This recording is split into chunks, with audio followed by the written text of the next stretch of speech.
Hello বন্ধুরা, কেমন আছেন সবাই? আশা করছি যে যেখান থেকে আজকের আমার এই ব্লগটা দেখছেন সবাই ভালো আছেন, সুস্থ আছেন এবং স্বাভাবিক আছেন। আমরাও ঠাকুরের আশীর্বাদে সবাই বেশ ভালো আছি। আপনাদের সামনে আবারও একটি নতুন দিন, নতুন সকাল নিয়ে হাজির হয়ে গেছি। আশা করব অন্যান্য দিনের মতো আজকের এই ব্লগটাও আপনাদের ভালো লাগবে। সকালবেলা ঘুম থেকে ওঠার পরে বাসি কাজগুলো শেষ করে স্নান টান সেরে একেবারে চলে এসেছি।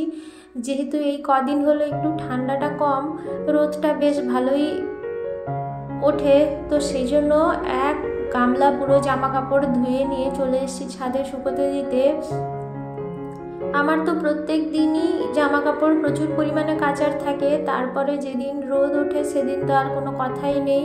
আমার জানেন তো নোংরা জামা কাপড় রাখতে একেবারেই ভালো লাগে না, কিংবা বাসি জামা কাপড় যেগুলো থাকে সেগুলো তো একেবারেই নয়।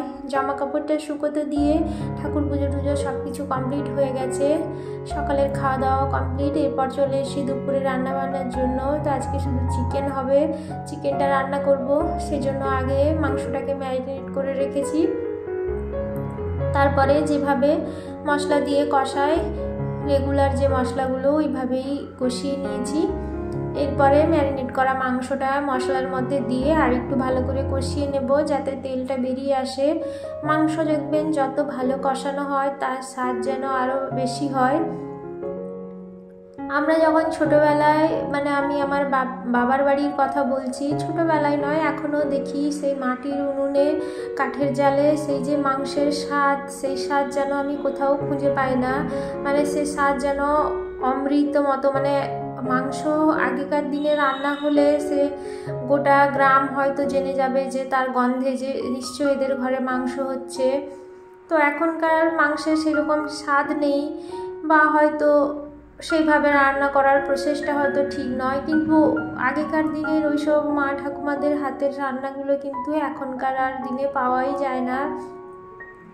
দুপুরে রান্না বান্না শেষ করে ফেলেছি, এবার থালা বাসন যেগুলো জমেছে রান্নার পর ওগুলোকে ধুয়ে মুছে রেখে দেব, কারণ আবার দুপুরে খাওয়া দাওয়ার পর অনেক থালা বাসন হবে, তখন এই ছোট্ট বেসিনটা অনেকটা ভরে যাবে, তো মাজতে খুবই অসুবিধে হয়। সেই জন্য একটু একটু যখনই থালা বাসনগুলো বেসিনে জমা হয় সেগুলো একটু একটু করে মেজে ধুয়ে রেখে দিই। তাতে দেখেছি কাজের যেমন অনেকটা কম হয়, সময়ও অনেকটা বাঁচে, আর পরিশ্রমও অনেকটা কম হয়, অসুবিধার সম্মুখীনও তেমন হতে হয় না। যদি শুধু এই কাজটার ক্ষেত্রে নয়, সমস্ত কাজ যদি একটু একটু করে প্রত্যেক দিন করে রাখা যায় তাহলে কিন্তু অনেকটাই সুবিধা হয় প্রত্যেক দিনের কাজের ক্ষেত্রে। আর আমরা যারা বাচ্চার মা, ধরুন এই 2.5-3 বছরের বাচ্চা যাদের আছে তাদের তো প্রচুরই অসুবিধা হয়, কারণ এই বয়সে বাচ্চারা প্রচুর দুরন্ত থাকে। মানে তাদের যেন ধরার বাইরে, তারা যেন মাটিতে পা পড়ে না, তারা যেন সব সময় উড়ে উড়ে বেড়ায়, এরকম একটা মনে হয়। তো সেই সময় এই যে কাজগুলো যদি জমিয়ে রাখা যায়, মায়েদেরকে এই সময় প্রচুর পরিমাণে অ্যাক্টিভ থাকতে হয়, আর সব সময় মনে হয় যে তাড়াতাড়ি কাজকর্মগুলো গুছিয়ে নিয়ে যদি ছেলেকে বা বাচ্চাকে একটু টাইম দেওয়া যায়। তো এই যে রান্নাঘরটাও পরিষ্কার করে নিচ্ছি, যেহেতু আজকে রান্না বান্নার তেমন কোনো চাপ ছিল না, সেই জন্য হাতে অনেকটা সময় পেয়েছি, তো সেই জন্য একেবারে সমস্ত কিছু পরিষ্কার করে দিয়ে যাব। ছোট্ট রান্নাঘর, তেমন কোনো কিছু নেই এখানে, কিন্তু জিনিসপত্র রাখতে খুবই অসুবিধে হয়। ভাবছি কিছু দিয়ে রান্নাঘরটা একটু মানে সাজিয়ে গুছিয়ে রাখার চেষ্টা করব। ভাবছি প্লাস্টিকের যে র্যাকগুলো হয় ওগুলো কিনবো, কিন্তু কি বলুন তো, আসলে মধ্যবিত্ত পরিবারের তো সামান্য একটা শখ পূরণ করতে গেলেও সেটাকেও 10 বার ধরে ভাবতে হয়। আর নিজের ইনকামের টাকা হলে ঠিক আছে, যখন যেটা খুশি ইচ্ছে হলো কিনে নিলাম, কিন্তু হাজব্যান্ডের উপরও সমস্ত কিছু চাপ দেওয়া যায় না।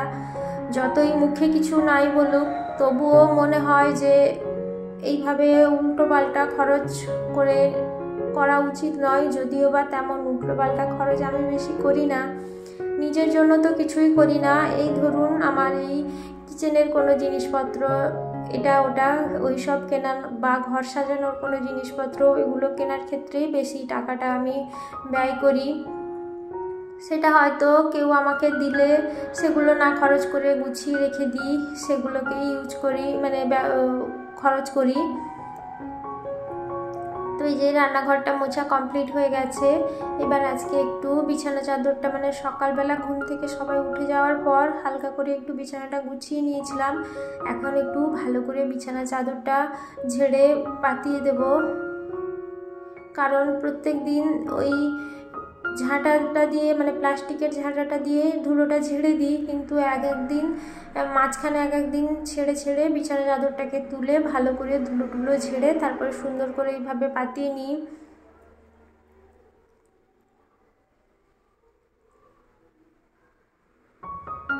বিছানা চাদরটা পাতা হয়ে গেছে, এবার বালিশ টালিশ সব তুলে দেবো। ছেলে এখন ঘুমোচ্ছে, এই সুযোগে এই সব কাজকর্মগুলো সেরে ফেলতে হয়।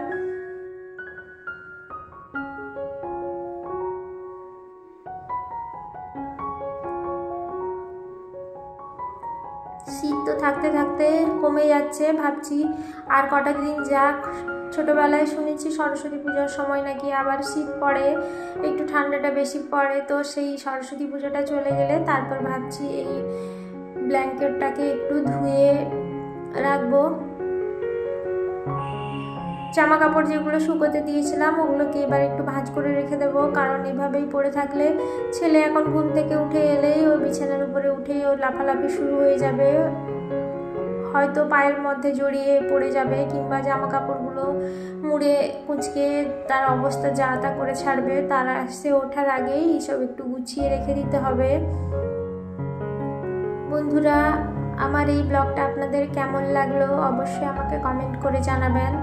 আর কোথাও যদি একটু আপনাদের ভালো লেগে গিয়ে থাকে তাহলে প্লিজ একটা লাইক করে দেবেন, আর আমার চ্যানেলটিকে সাবস্ক্রাইব করে আমার পাশে থেকে যাবেন, কারণ আপনারা না থাকলে আমি আমার এই পথ কখনোই অতিক্রম করতে পারবো না।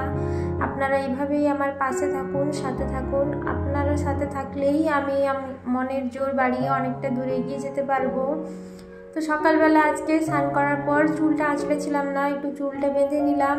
আসলে এখন চুলের আবার কি মানে কোনো কষ্ট নেই বাঁধার ক্ষেত্রে, কারণ এখন মাথার থেকে চুল আঁচড়াতে গেলে নিচে বেশি পড়ে থাকে। তো এতটাই মাথায় হেয়ার ফল হচ্ছে, মানে এই ছেলে হওয়ার পর থেকেই প্রচণ্ড পরিমাণে হেয়ার ফল হচ্ছে। আগে অনেক চুল ছিল মাথায়, সব উঠে গেছে, কারণ এই চুল পড়ার সমস্যাটা এখন প্রায় প্রত্যেক মেয়েরই দেখা যায়। কিছুদিন দেখা যায় যে চুলটা খুব কম পড়ছে, আবার কিছু কিছু দিন দেখা যায় যে খুব বেশি পরিমাণে চুল পড়ে যাচ্ছে। আর কি আর করা যাবে, কিছু করার নেই আফসোস করে। যাই হোক, নিজেকে একটু সময় দিয়ে চলে এসেছি ছাদে। এবার একটু গাছেদের পরিচর্যা করতে হবে। গাছের গোড়ায় যে আগাছাগুলো হয়েছে ওগুলোকে একটু তুলে নেব, কারণ সার জল দিলে দেখছি ওরাই সব টেনে নিচ্ছে। গাছের গোড়াটাকে একটু পরিষ্কার করে রাখলে ভালো, তাহলে গাছগুলো একটু বাড়তে পারবে।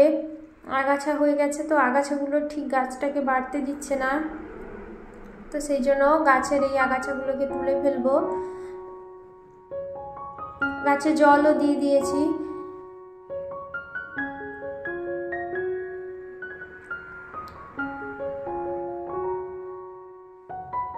মনে তো ইচ্ছে হয় অনেক কিছু করার, কিন্তু সব সময় সব কিছু পরিবেশ পরিস্থিতি সাথ দেয় না। মনের ইচ্ছেটা মনের মধ্যেই চেপে রাখতে হয়।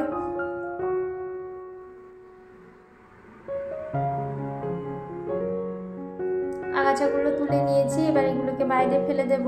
তাহলে বন্ধুরা, আজকের মতো আমার ভিডিওটা এই পর্যন্ত। দেখা হবে আপনাদের সঙ্গে আবারও একটা নতুন ব্লগ নিয়ে। ততক্ষণে সবাই ভালো থাকবেন, সুস্থ থাকবেন। ধন্যবাদ।